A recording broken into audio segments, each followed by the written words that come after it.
Продолжуваме на друга тема. Според податоците од здравствените институции, речиси третина од населението во Македонија има проблеми со дебелината. Околу 30 до 35% од граѓаните живеат во состојба која што е здравствена состојба која што е проблем поради прекумерна тежина или поради дебелина. Да, истражувањата покажуваат дека повеќе од половина од возрастните во земјава имаат зголемена телесна тежина, што ја прави оваа тема како сериозен проблем и сериозен јавно здравствен притиск. На оваа тема разговараме со доктор Надица Божиновска-Димова, таа е ендокринолог и со неа малку повеќе да објасниме кога дебелината преминува или прекумерната тежина преминува во болест. Добро утро. Благодарам на поканата. Како вие, докторке, според медицински аспект, ќе го објасните проблемот прекумерна тежина, кога тој станува како болест, кога дебелината е причинител за здравствена состојба да биде проблематична? Мислам дека многу убаво почнавте. Во нашата држава многу често се меша прекумерна телесна тежина и обезност. Медицината тие две состојби ги сосема ги разликува. Значи постои нормална телесна тежина во однос на висината, постои прекумерна тежина која што е некоја фаза измеѓу и постои обезност која што е таблирана како медицинска состојба. Катов вредноста на овие бројки се воспоставува многу лесно преку калкулација на индексот на телесна маса, што во принцип е многу едноставна равенка од нашата тежина и висина. Сите оние луѓе кои што имаат индекс на телесна маса над 30 кг на метар квадратен спаѓаат во групата на обезност, а оние кои што се наоѓаат измеѓу 26 и 30 се оние со прекумерна телесна тежина. Она што веројатно ни е останато од самото растење, созревање генерации наназад, во Македонија дебело дете се смета за здраво дете. Тоа е мајндсетот против кој што веќе сериозно треба да почнеме да се бориме, затоа што тежината е веќе признаена здравствена медицинска состојба која што најчесто изискува и медицински третман. Колку е сериозен проблемот со дебелината во Македонија? Бројките се во пораст. За жал, убаво кажавте, денес дебелината кај децата дури се смета и за тренд. Тоа го гледаме по социјалните медиуми. Моје тело, мој избор. Меѓутоа, тука кога ќе наполниме 18 години, може би требало да одлучуваме за нас и за нашето здравје. Но колку се тоа е навистина сериозен проблем за дечињата што се изложени на такви кампањи, да ќе кажеме по социјалните медиуми. Како се јаде се и се што, како не се внимава, не треба тоа да се прави, бидејќи некој така кажал. Ве загрижува тоа? Апсолутно, затоа што бројките кај децата особено растат. Јас не сум педијатар, не работам со детската популација, меѓутоа ние ги наследуваме оние деца. Но комуницирате со колегите, да, и за тоа го поставите најчесто кои што биле да речеме обезни деца во детството, многу често тоа се пренесува во нивниот адултен период. Така да тоа е состојба која што тлее додека не израсне во една посериозна состојба. Бројките се загрижувачки затоа што 1/3 од дечињата се или со прекумерна телесна тежина или со дебелина. Тоа се бројки кои што можеби иницијално не изгледаат големи, меѓутоа кога ќе мултиплицираме математички и ќе ги додадеме сите оние ризици кои што доаѓаат во адултниот период, работни обврски и хроничен стрес, ризиците од таа дебелина навистина значително се зголемуваат. Сите тие кампањи веројатно треба да се променат, треба да работиме на поголема свесност кај самите семејства, кај самите деца, меѓутоа и доминантно кај адултната популација, затоа што адултната популација таа која што ги израснува децата. Најчестите причини за дебелина се работи за неправилна исхрана или можеби во некои ситуации за хормонални промени. И тие исто така мораме да ги споменеме здравствените состојби кои што доведуваат во несакани моменти да имаме прекумерна тежина која што не можеме никако да ја контролираме. Комплексноста на дебелината и тие мултифакторијални причинители е веројатно зашто долг период таа не беше етаблирана, признаена или водена како медицинска состојба. Причини има многу. Може да почнеме од генетска предиспозиција. Само едниот родител ако е обезен, тогаш детето има 50% зголемен ризик за дебелина, ако се двајцата, тој ризик се зголемува на 80%. Меѓутоа секако не можеме и не смееме да ги занемариме животните навики, она што веќе го спомнавме, а животните навики најчесто ги создаваме во детство. Тука подразбирам висококалорична храна, која што не е нутритивна, најчесто е тоа брзата храна. Подразбирам недоволно физичка активност. Меѓутоа секако дека постојат и одредени, особено хормонски болести, кои што може да допринесат до вишокот на килограми. Тоа може да биде проблеми со тироидната жлезда, може да биде проблеми со инсулинска резистенција, висок на кортизол, значи постојат многу фактори кои што може да доведат до една состојба која што е универзално наречена дебелина. Така, добро, тука нели влегува некогаш и генетиката, Ја споменавте, но да, правилната исхрана секогаш е број 1. Ајде малку и за здравствените ризици кои што најчесто се поврзуваат со дебелината. Оние кои што долго веќе ги знаеме, тоа се појавата на тип 2 диабетес мелитус и кардиоваскуларните болести како најчести. Меѓутоа, она што веќе знаеме во последниве 10 на 20 години е тоа дека дебелината представува зголемен ризик на одредени видови на канцер, нешто што е многу актуелно и многу важно во денешниот свет. Представува ризик за гинеколошки, уролошки компликации и она што е веројатно најмногу занемарувано е психолошкото здравје. Затоа што стигмата која што се поставува врз луѓето кои што се со зголемена телесна тежина неминуно влијае на нивното ментално здравје и практично ги затвара во еден круг од кој што не гледаат излез и многу често тоа е причина зашто и не се јавуваат на преглед. Така да потенцијално за компликација од дебелината е речиси бескрајен. Колку дебелината се поврзува со ендокринолошките заболувања? Ајде малку нешто што е ваша специјалност.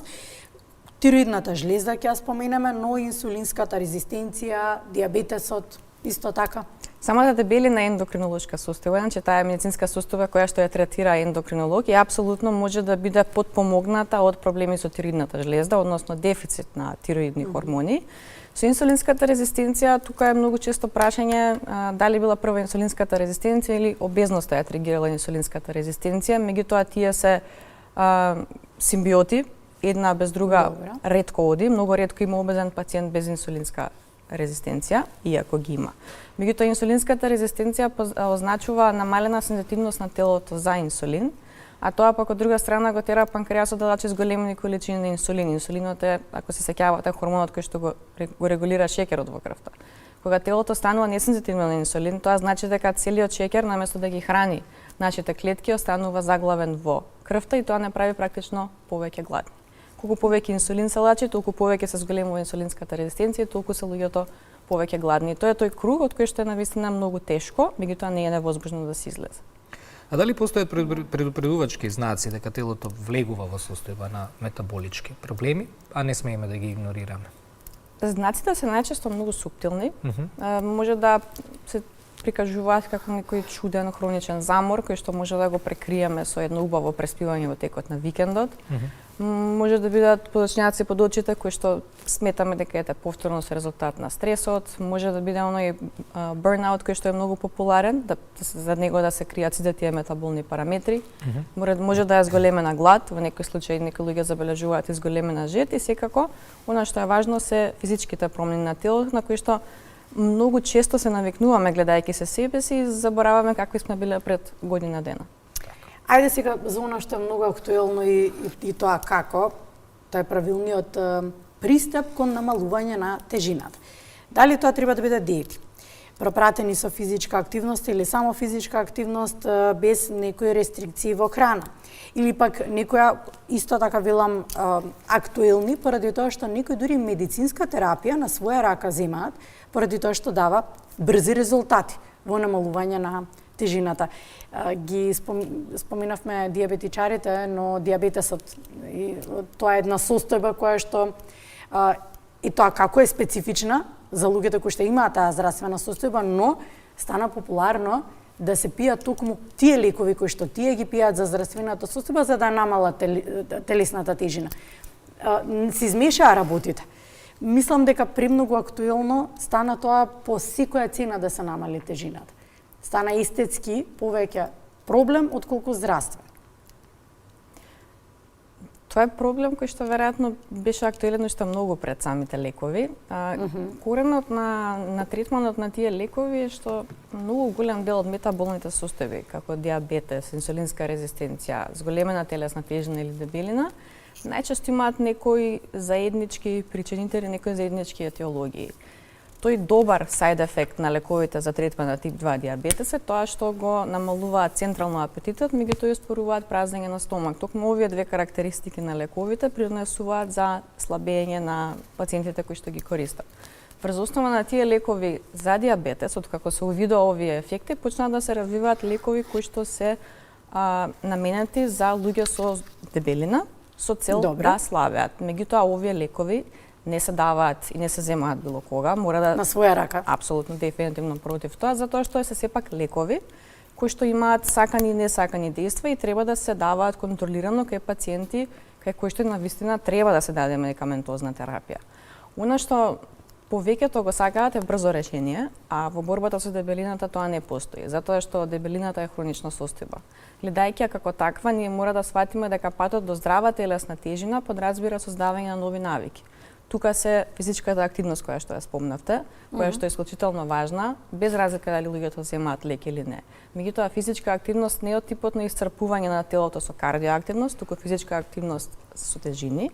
Тука е правилната исхрана. Правилната исхрана не подразбира гладување во текот на целиот ден, него подразбира... подразбира... да кажете дека треба повеќе силови тренинзи, односно тренинзи со тежина, Да, така? затоа што со губиток во телесна тежина неминуваме да изгубиме малци мускулна маса. Со овие вежби со тежина се бориме против тој губиток на мускулна маса. Затоа што мускулното versus масното ткиво е еден баланс кој што постојано војува во нашето тело, доколку ние придонесеме кон губиток на мускулно ткиво, практично и олеснуваме на обезноста да перзистира или да се влошува. Така.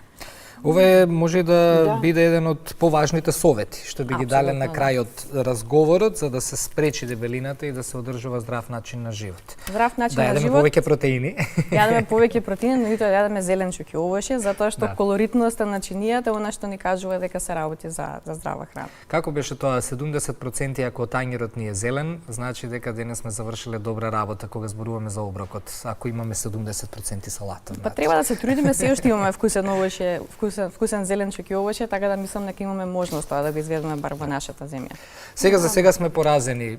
Јадеме малку овошје, јадеме малку зеленчук, така велат и статистиките, а живееме во една преубава земја со секакви можности, сончева, но ајде ќе ги промениме навиките. На толку плодна почва. Да, вистина. Имаме убава вода, така да. Да. Благодариме што ни бевте гости денеска. Начинавме, отворивме и убаво објаснивме. Се надевам дека бевме податливи утринава и дека убаво објаснивме некому, особено оној дел како да премине кон намалување на телесната тежина. Оти навистина е многу популарно тоа што побрзо да се намали во тежината, за жал. Така е, само треба да бидеме паметни, да бидеме трпеливи. Така, благодарам.